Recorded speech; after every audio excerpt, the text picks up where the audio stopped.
20 уктуруу. Эсимде калганы доцент убагым. Москвага бир айга окууга барып калдык. Боткин ооруканасына атактуу эски профессор Разанов улгайып калган. Сакал муруту бар зор киши экен. Баласы профессор, бирок атасынан улуу көрүнөт кейпи. Разанов өзүнүн бүткөн аспирантын бизге өзүнүн диссертациясынан лекция окуп бер деп өтүнөт. Андан кийин профессор Огневдин лекциясы эле. Убакыт бүтүп калды. Тиги аспирант бүтө албай эле окуп атат. Ошол убакта убактысына карата Огнев кирип келди. Баарыбыз тура калып учураштык. Тиги жаш лектор Борис Константинович: "Кечиресиз, бир аз отура туруңуз, мен бүтө элекмин" деп турат. Огнев унчукпай эле отуруп калды. 10 минутадай өтүп кетти. Анан Огнев тура калып тигини кууп чыкты. Себеби ал лекция кагазын карап окуп аткан. "Сенин бул лекцияңды булар китептен окуп алат. Жаш балдар эмес.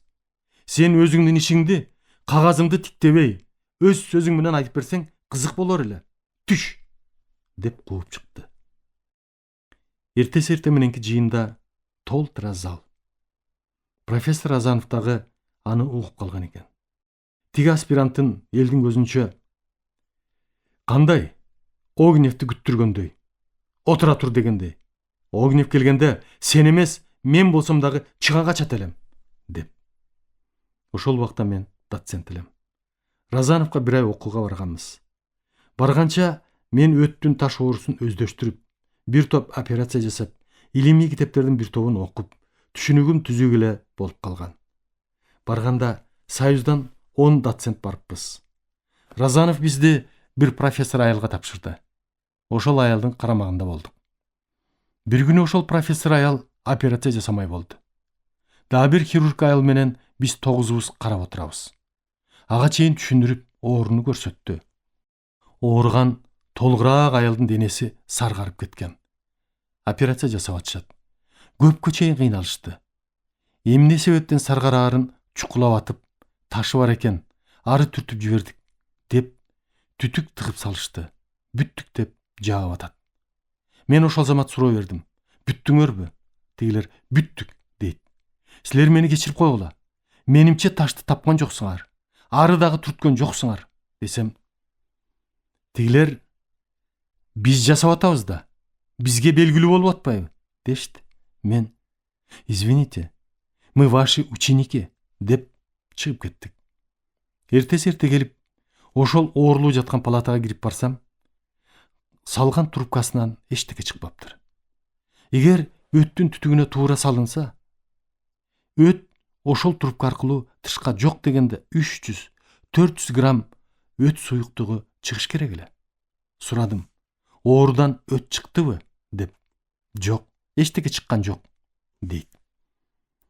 Эртең мененки конференция башталды. Разанов өзү өткөзүп атат. Дежурный врач хирург түшүндүрүп бүттү. Мен суроо бердим: "Кечээ ушундай операция жасалды эле.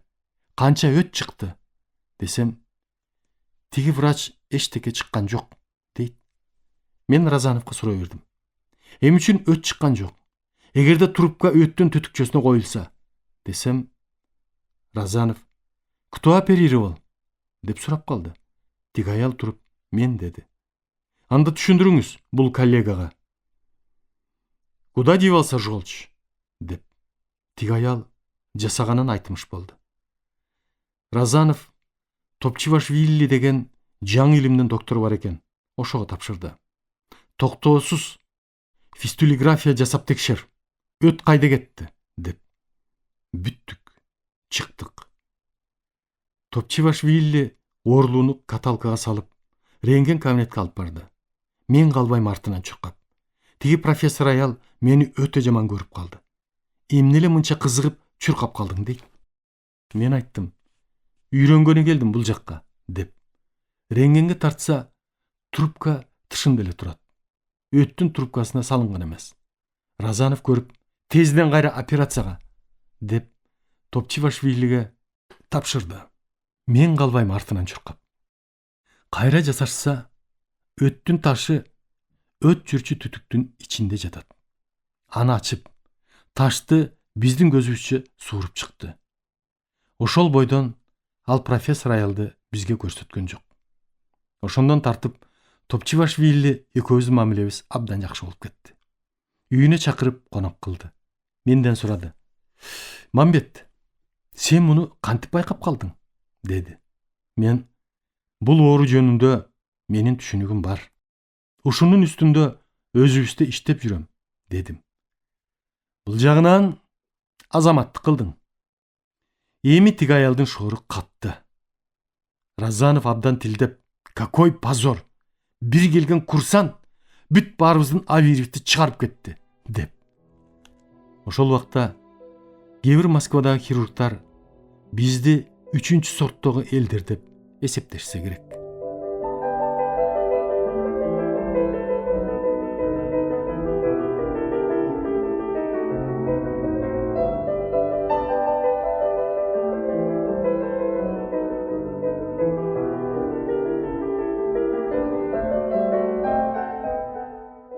Жактоо убагында биринчи оппонент Огнев дебедимби? Бул киши берген рецензиясын бир да караган жок. Ушундай оратор адам экен. Эсимде калганы, мен көптү көргөн адаммын. Көптөгөн илимпоздорду, докторлорду, кандидаттарды даярдадым.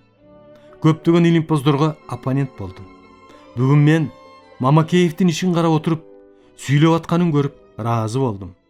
Мамбет өзүнүн жасаган ишин ушунча жакшы билет экен, бир да кагазын караган жок, деп ыраазы болгондой өз пикирин айткан. Андан кийин экинчи оппонентим Тажиев, үчүнчүсү Акунбаев жакшы баа беришти. Анча-мынча кемчиликтеримди айтышты. Жактоо бүттү. Жашыруун добуш беришти. Каршы бирөө да болгон жок. Бир добуштан өтүп кеттим. Документим Москвага, ВАКка кетти. Ошол бекип келгиче канча санаа тарттым. Эмне болот деген ар түрлүү жакшы жаман ойлор келе берет экен. 8 ай дегенде доктор болдуң деген наам бекип келди. Илим менен иштегендер жакшы билет. Диссертация деген эмне? Коргонго чейин, анан материалдарын топтоо, аны аягына чыгаруу, жазуу, анан эң акыркысы күтүү. Бекип келгиче жакшы эле ойлонтот. Докторлук билимди алгандан кийин эс аласың.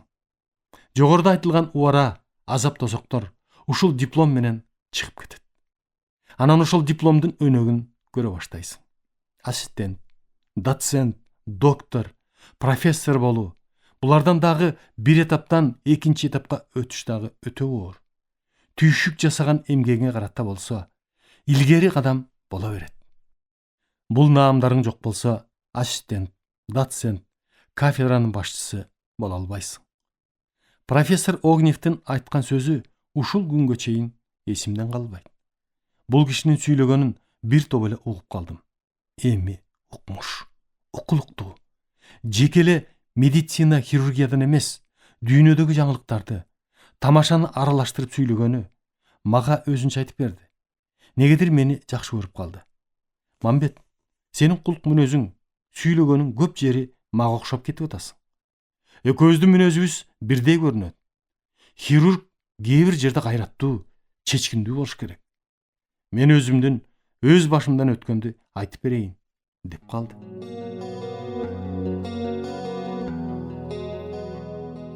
Жаш кезде сендей убагым болсо керек. Ден соолугум түзүк. Жүк көтөрчү болуп дагы иштеп жүрдүм. Доктор хирург болуп калганымда Сибирдин бир районунда хирург болуп иштеп жүрөм. Бир түнү саат 11ден кийин болсо керек. Менден башка дагы 2 жаш хирург мага жардамчы болуп дежурить этип атабыз. Бир аз эс алып жата калдым эле. Мени тургузуп, жардамчы хирургтар айтып беришти. Алар бир ооруган адамды алып келишти.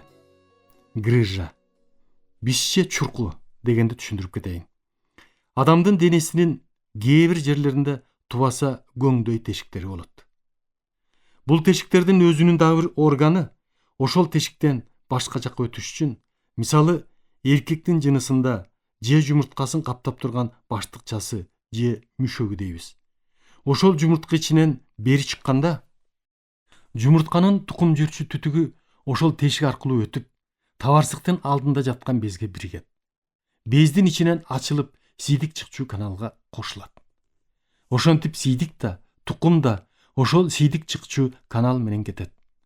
Ошол тукум чыкчу канал кийинчерээк оор жумуштан же ар дайым ыйынып, же кыйналып заңдаса, же жаш өтүп карый баштаса, ошол тешик чоюлуп кеңейип, көргөндө нормасы тышкы тешигинен караганда чыканактын учу араң эле батат.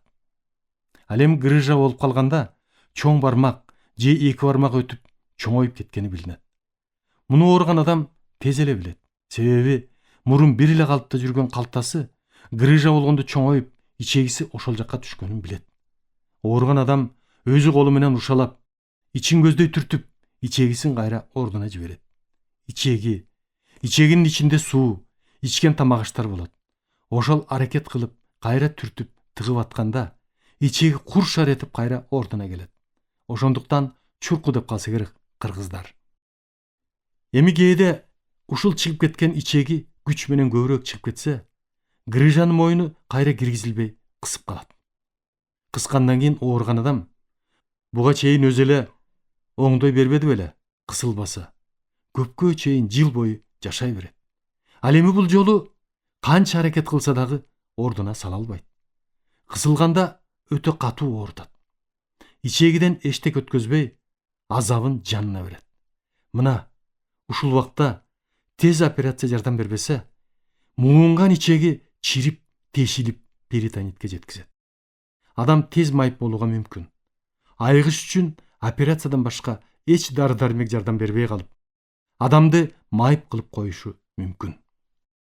Огнев туруп келип, оорулууну көрдүм дейт. Көрсөм, чын эле ошондой экен. Оору өзү онтоп чыдабай турат. Дардайган чоң оорус экен. Ал убакта аларда деле билим жок эле, дейт. Мен дагы сүрөтүн тартып, түшүндүрүп, операция жасатпасаң ичегиң чирип, эчтеке өтпөй өлөсүң десем, карап эле турат түшүнгөнсүп.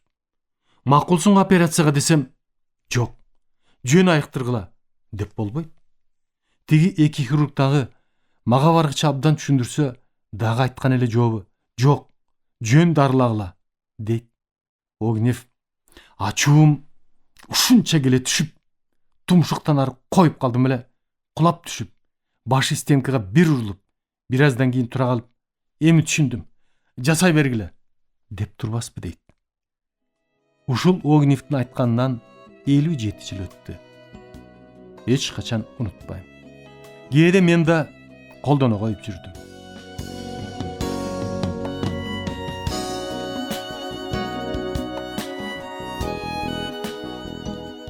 Менин профессорум Максим Ефимович бул адам менен 40 жылдай бирге иштешип калдым. Оозунан бир да жаман орой, кемсинткен, сөккөн сөздү уккан жокмун. Өтө сыпаа, адамгерчиликтүү, сылык адам эле. Сөзгө устат, ырда жаза койчу. Бирок түшүнгөн кишиге ачууланып, жаман сөздүн ордуна ушунча жумшак тил менен жеткирчү эле. Мунусу сөккөндөн жаман болчу. Кийин мен чоңойгондо ачык сүйлөшө баштадык. Бири-бирибизге кеңешчү, акылдашчу, кесиптеш болуп калганда, мен Максим Ефимович, сиздин культурный, жумшак сөзүңүздү менимче 10% гана киши түшүнөт десем, мунуң туура. Жаратылышымда ушундай жаралып калсам, өзгөртүш кыйын экен, дебеспи? Бир күнү, эй Мамбет, ушул сенин мүнөзүңдүн жарымы 50% менде болсо, менин мүнөзүмдүн 50% сенде болсо, кандай сонун болор эле, деп армандай берчү. Чындыгында ушул күнгө чейин менин түшүнүгүм эмес, 100% чындык. Көпчүлүк адам чындыгында жумшак, культурный сөздү билбейбиз, сезбейбиз, реакция жок. Ушундай адамдарга менин оюм катуу орой болсун.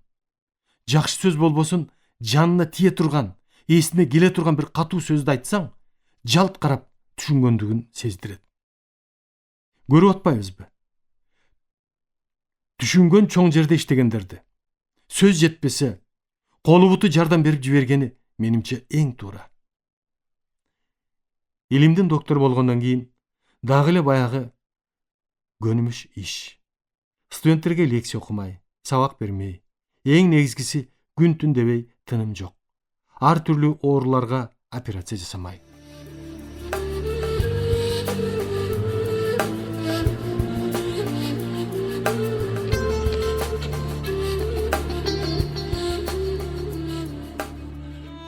Ушул күнгө чейин эч эсимен кетпейт. Бир түнү түн ортосунда ооруканага чакырышты. Келсем, СССР эл артисти Муратбек Рыскуловду алып келишиптир. Бул адам чоң, тубаса талантты, жөнөкөйлүгү, адамгерчилиги менен жалпы кыргыз элине эмгеги сиңген окмуш адам эле. Мындай тубаса таланттуу адам оңой менен жаралбайт го. Бул киши кеткени кыргыз маданиятында, айрыкча драм театрында ага окшогон адамды көрө элекмин. Бири-бирибизге саламыбыз абдан жакшы эле. Мен өтө урматтаган адамым болчу. Келип көрдүм. Акыбалы өтө начар. Деми кысылып, араң эле дем алат. Курсагын карасам, ичи көпкөнсүгөн, тамырынын согушу 100. Ашык тили кургаган. Ичин басып көрсөм, дыңкыйган. Кол тийгизбейт. Эмне болду? Эче күндөн бери ооруп атасыз десем, 3 күн болду. Ооруганда мына басылат, ана басылат деп көрүнгөн дарыны иче берип, болбогондо өзүңө келдим дейт. Байбичеси Күмүшалиева жанында. Түз эле мына көзү турат. Тез жардам чакыралы, Мамбетти чакыралы десем, каяш айтып, эч кимди чакырба, оңолуп кетем, басылат деп тил албай көгөрүп жата берип ушуга келди, деди. Ай Мука, бул эмне кылганыңыз? Жок дегенде телефон чалып койсоңуз жетип келип, кеңешимди убагында айтып калат элем го. Ошол замат сизди баса калып, союп жибербейт элем да, деп бир ачуум келди. Ошондон 1-2 ай мурун колун жарадар кылып алып, инфекция кетип, колтук безине чейин шишип, температурасы көтөрүлүп, ошол замат мага телефон чалып, мен барып дары-дармегин берип, колун таңып тазалап, күнүгө барып турдум.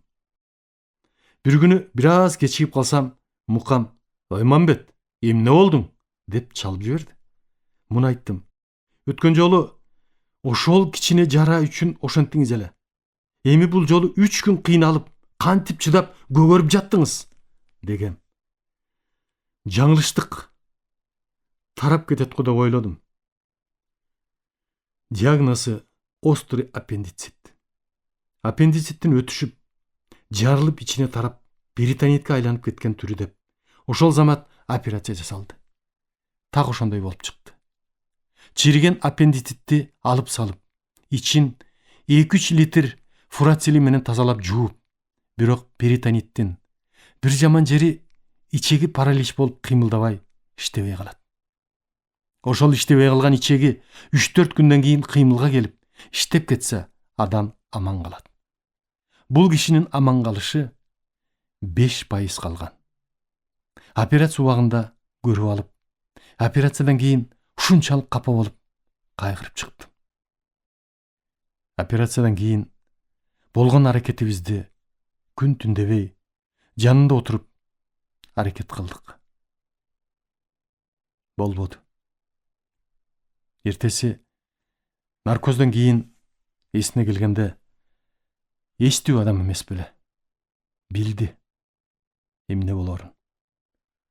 Жалдырап жатып, ага боор ооруп, "Мамбет, ушунчалык атың чыгып, жакшы келаттың эле. Мен бир жаманатты кылып кетмей болдум", деди. "Мука, антпеңиз. Буйруса жакшы болуп кетесиз", демиш болдум. Ошентип, бул кишиники кандын чоң тамыры аркылуу ички органдын бардык кан тамыры венага куюлат. Боор адамдын ичиндеги борбордук лаборатория деп коебуз. Ошол вена аркылуу тиги ириңдеген, анын ичинде көптөгөн инфекция боорго барып, боорду иштен чыгарып, өт жүрчү түтүктөрүн бүтөп, Мукам саргарып кетти. Ошентип, өлүмүнө перитонит жана боордун иштен чыгышы себеп болду. 7 күндөн кийин каза болду. 7 күн эч жака чыкпай, жанында болуп, ушунчалык капа болуп үйгө баратып Лагуненко көчөсүндө азыркы кардиологиянын поликлиникасы турган жерде шаар боюнча ошол эле жерде бир гана монча бар. Ошонун ичинде чач тараш боло турган. Ар дайым ошол жерден Миша деген жигитке чачымды кырктырчу элем. Ошого келип чачымды тегиздетип атам. Жанымда дагы бирөө чачым тегиздетип атат. Миша тигиге кеп кылып атат. Уктуңбу? Шампан-комбинаттын маңдайындагы күтүүсүз хирургияда белгилүү артист Рыскуловду союп өлтүрүптүр, дейт.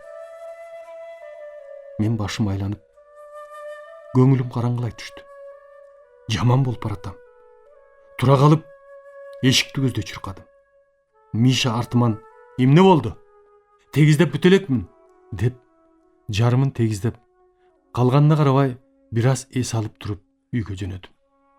Келатып, жолдон ичим ушундай түйүлүп ооруду. Басылбай үйгө кирип чай ичти. Болбоду. Тез жардам чакырдык. Келип көрүп, укол куюп кетти. Басылып калды. Кийин түшүндүм. Катуу капа болгондо ушинтип ичим кысылып ооруп калганын. Көрсө, нерв системасы аркылуу ичегини ушунчалык кысып оорутат экен. Кантип басыш керек деп дарысын билип алып, ошону алганда басылып калып жүрдү. Эртеси ЦКнын бюро мүчөлөрү Рыскуловдун үйүнө аялына көңүл айтып коюш үчүн Усубалиев Турдакун баш болуп барышыптыр. Ошондо кемпири Күмүшалиева, кийин Кыргыз Республикасынын баатырына чейин жеткен абдан таланттуу актрисалардын бири, 90 жаштан ашып кайтыш болду. Ал эжетигилерге Мамбетте эч кандай күнөө жок. Күнөө өзүндө болуп калды. Көгөрүп, эч кимге айтпа, чакырба деп отуруп, өзү өткөзүп жиберип ушуга жетти, дептир. Өмүрүмдө ушу күнгө чейин 60 жыл хирург болуп иштегенимде эч качан эч жерден өзүбүз, үй бүлө жакындары күнөөлүүбүз деп айтканын уккан эмесмин. Рыскуловдай жата берип, ким эмнени айтса, көрүнгөн дарыларды иче берип, жедеп өтүшүп, айласы кеткенде анан хирургияга алып келишет. Келгенде өтүшүп кетсе дагы, эгер 5% шансы болсо, аман айыгып кеткендер жүздөп саналат. Кийин эжеден сурадым. Сиз ушинтип айтыпсыз. Чындыгыңызга рахмат деп.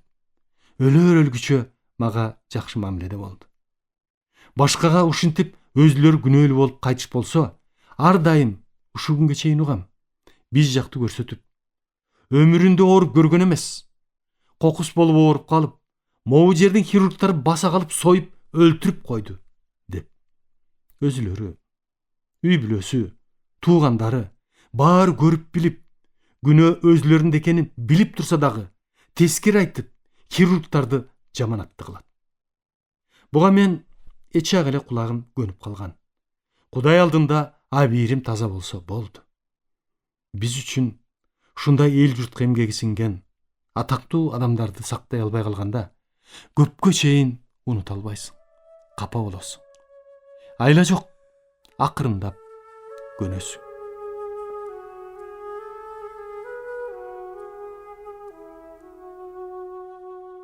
Рыскуловдон кийин заказ бергенсип, Догдуров деген аксакалды түн ортосунда алып келишиптир. Догдуров дагы кыргыз элине эмгеги сиңген, чоң кызматтарда жүргөн көрүнүктүү кишилердин бири экен. Дежурный врачтар тез эле аппендициттин өтүшүп кеткен түрү деп диагнозду коюшуптур. Операцияга макул болбой коет. Менин Каниметов деген балам бар. Ошол келсин, ошонун уруксаты боюнча жасатам, деп. Каниметов Абдылда деген ошол убакта эл агартуу министр эле. Өтө тың, таланттуу адамдардын бири болчу. Абдылда Догдуровдун кайниси, аялынын иниси, кичинесинен окутуп, үйүндө жаткызып чоңойткон экен. Ошон үчүн Абдылда тың чыгып, кайным дегендин ордуна балам деп калса керек. Эртең менен эрте мени чакырышты. Догдуровду көп тааныбайт элем. Улгайган, келбеттүү киши экен. Мен көрүп, тиги врачтардын койгон диагнозу менен макул болдум. Сизди токтоосуз операция жасаш керек. Ансыз дагы өткөрүп жиберипсиз, дедим. Бул кишинин дагы ооруганы 3 күн болгон. Көрүнүшү, ал акыбалы өтө оор. Рыскуловго окшоп операцияга дагы макул болбоду. Абдылданы издей башташты туугандары. Эч жерде жок. Күндүзгү саат 2-лерде таап келишти. Абдылда менен чала тааныш элем. Ал убакта Абдылда болуп турган убакыла. Анча-мынча кишилерди тааныбай калган. Абдылда тез эле макул болду. Операция жасадык. Дагы ошондой Рыскуловдукундай өтө өтүшүп кеткен. Операциядан кийин болгон күч кубатыбызды, билгенибизди, дары-дармектин болгонунун баарын колдондук. Бирок натыйжа чыккан жок. 6-күнү каза болуптур. Догдуровду жасаган эртеси Усубалиев, Сүйүнбаев мени чакырып, азыр тез самолет менен Жалал Абадка учасың, деди. Эмне болуп кетти десем, Суузак районунда коммунизм колхозунун раиси, белгилүү, көрүнүктүү киши Юнусов Алимжан катуу ооруп калыптыр. Ошону барып көрүп келишиң керек, деди. Ошол замат санитарный самолет менен не бар не жок деп, жардамчы наркоз берген врачым Мадымаровду алып кеттим. Күндүзгү саат 1-ге жакын бардык. Машина тосуп алды. Суузак районунун ооруканасында яткан экен. Оорукананын короосу толтура эл. Башка бир немеси болуп чогулганго десем, анын баары ушу Юнусовго келген экен. Ошондо сездим, бул адам өтө кадырлуу адам экенин. Юнусов жаткан палатага кирсем, жалгыз жаткан экен. Жууркан менен чүңкөп салыптыр. Өзү көрүнбөйт, бир эле опол тоодой неме жатат. Эмнеңиз ооруйт деп сурай баштадым. 3 күн болду ооруганыма. Ушул жерде жатам. Дарыны ушунча көп берди, жардам жок. Мурда ушинтип ооручу белеңиз? Десем, көп эле оорудум. Кес-кес катуу ооруп басылып калчу. Бул жолу эч дары жардам бербей койду. Кыйналып атам. Жыл сайын чоң борбордук курортторго барчумун, деди. Сүйлөп атканда деми кыстыгып, жакшы дем ала албай атканын байкадым. Өтө толук киши экен. Салмагын сурасам, 130 кило экенин айтты. Аябай тердеп атыптыр. Күн сыбатса, жууркан менен эмне мынча чүмкөнүп жатасыз? Десем, тердесем, ооруганы басылып кетеби деген үмүт менен жаткам, деди.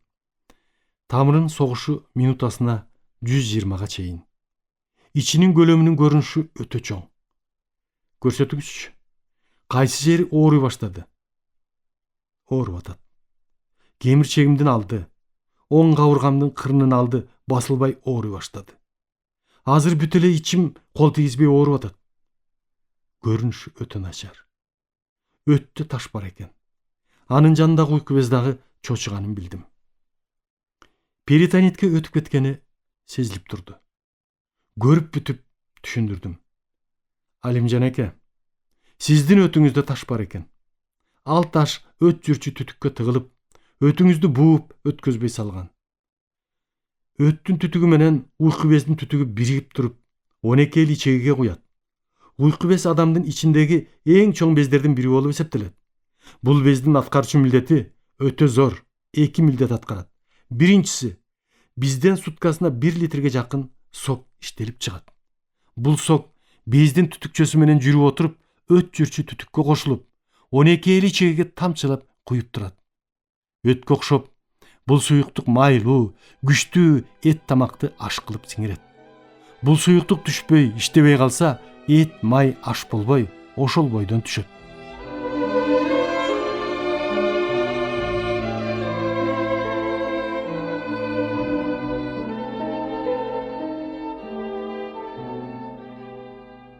Урматтуу радио угуучулар, сиздер адабиятты уктуруубуздан Кыргыз Республикасынын баатыры, академик Мамбет Мамакеевдин «Мезгил жана инсан» аттуу автобиографиялык чыгармасын Кыргыз Республикасынын эмгек сиңирген артисти Эгемберди Бекболиевдин көркөм окуусунда уктуңуздар. Көркөмдөп музыкалаштырган Жыргал Аманова.